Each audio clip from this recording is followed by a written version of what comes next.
Hello YouTube, faithful subscribers, whether you're boosting my ego with positive comments or you're keeping me on my toes with some intelligent trolling, you're all appreciated. Despite the fact that I've already proved flat out that curvature of the Earth can't be measured,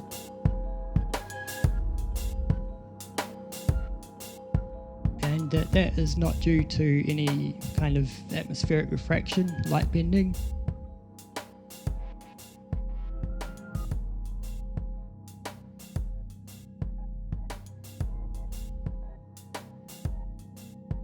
And despite the fact that I've devised a definitive curvature test using multiple reference points to prove that the Earth is flat, I often hear that it can't be proven either way, whether the Earth is round or flat.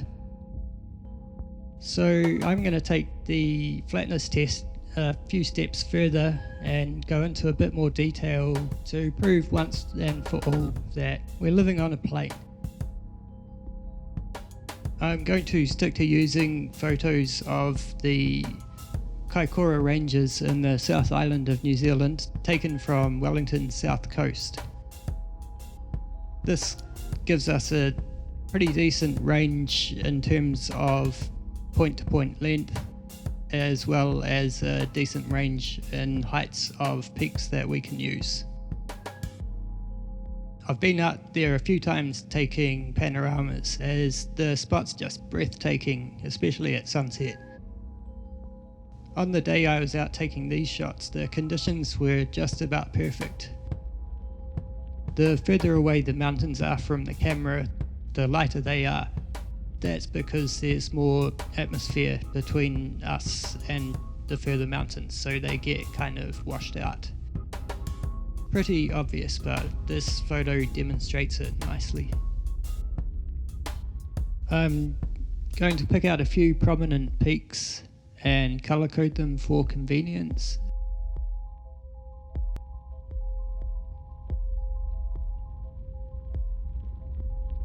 And now go to Google Earth and find them.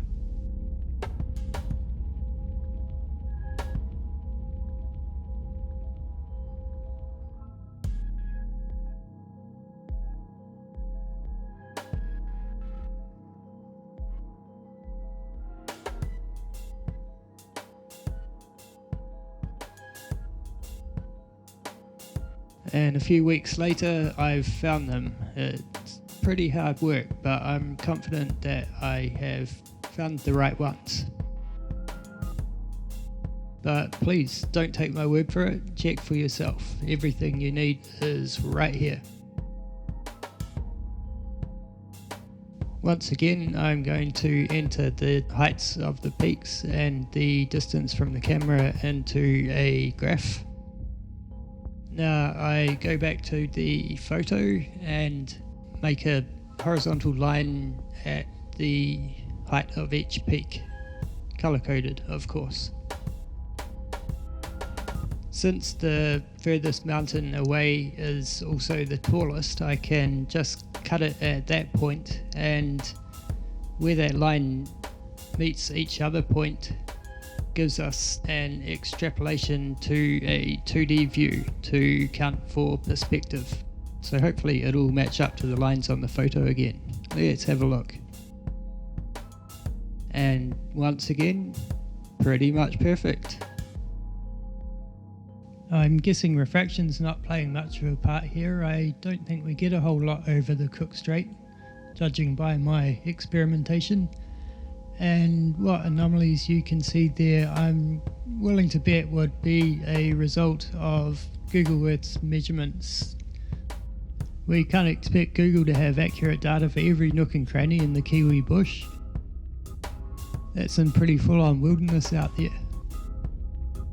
Now I'm going to do the curvature calculations for each of those peaks and input that into a graph to do a comparison. Let's see how it looks.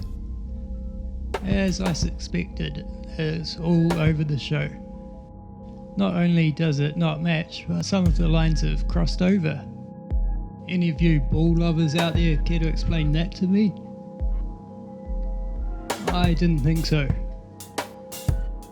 If we get these scales matched up, we can get a rough idea of how it would look if there were any curvature. I'll leave you with that.